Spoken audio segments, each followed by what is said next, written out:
Yes, everybody, welcome back to Talking Wolves. Some big news coming out today that Wolves are looking at the possibility of giving Gary O'Neill a brand new deal at the club.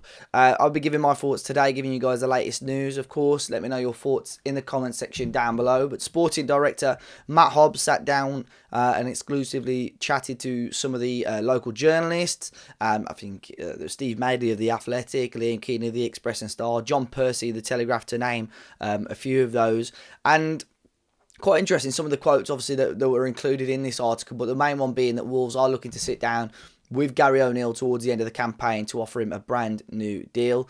Of course, Gary O'Neill signed a 3-year contract in the summer when he joined Wolves, but you would have assumed Wolves would have added the security of, if the appointment didn't go quite right, they could have ended that sooner rather than later. And I'd assume Gary O'Neill would have been on a pretty basic wage. But he's earned the right now to sit down with the club and have a proper conversation about his future. And Wolves are looking to extend his deal and give him a brand new contract. Included in that will be a much better salary for Gary O'Neill, but also for the club a very decent release clause if in the future a club wanted to speak to Gary O'Neill about potentially becoming their new manager. Now, obviously, each journalist added their own articles on this and put their own twist and their own thoughts on the articles. So a couple of the quotes were sort of misconstrued and sort of cross paths a little bit. In John Percy's article in The Telegraph, he was talking about how Matt Hobbs was aware that there was certain talk and certain links between Gary O'Neill and the England job. And then he added that the club were looking, or did have a list of potentially other head coaches they were looking at if Gary O'Neill were to move on. But in Liam Keane's article, that quote was more about João Gomez. So they were talking about Gary O'Neill and then the club's star players in regards to that if a player were to go, they already have replacements or ideal players that they would want to replace the Wolves players in mind already.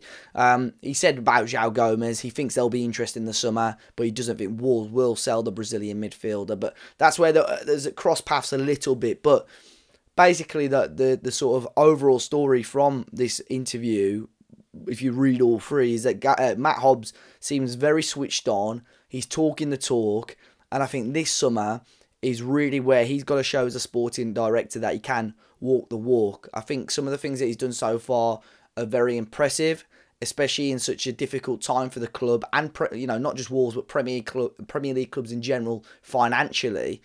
I think he's doing a very good job and keeping fans on side. And look, the appointment of Gary O'Neill could have gone horribly wrong, but ultimately they've kept their faith in him. There were quotes from players included in this article, but in general you can see players are backing Gary O'Neill. He understands and they understand what they want from the head coach. And overall, the team spirit is as good as it's been since COVID, really. And I think the morale in the club, we haven't seen that level of morale since pre-COVID as well under Nuno. So things are heading in the right direction. I think there's still plenty of time left to go this season. There can be lots of twists and turns. Things may go wrong for Wolves, but things may turn around and continue to go right for Wolves.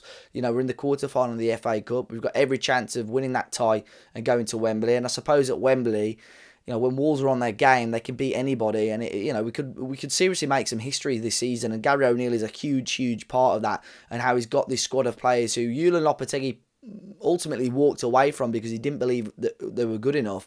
And Gary O'Neill and his coaching staff have instilled this confidence and belief into these players and pushed their ideas onto them. And they're becoming a real force to be reckoned with now in certain matches. Going back to Matt Hobbs, it will be a big summer for him. There's been lots of talk about how Wolves are going to manage and look at the star players this summer. Pedro Neto is the big one. Has got big faith and big confidence in Gary O'Neill and gets on very well with him.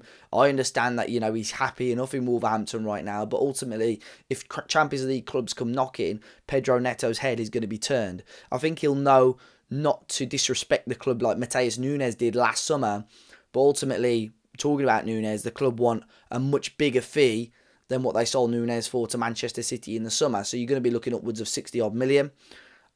I think that's a big thing really for Matt Hobbs now. How much is he going to be able to get for Pedro Neto? And I think that'll be a big deciding factor ultimately on how Wolves conduct their summer business as well. So lots to talk about. Hopefully we'll be back possibly tomorrow with a bit more of an update on the transfer side of things in those articles and other transfer news that's been doing the rounds over the last week or so. And I'll be back later on today with a preview ahead of Wolves versus Fulham this weekend. So be sure to check that out. Be sure to hit the like button. Subscribe to Talking Wolves if you haven't already. Enjoy the rest of your day. Enjoy your weekend as well, guys. And I'll catch you all very, very soon.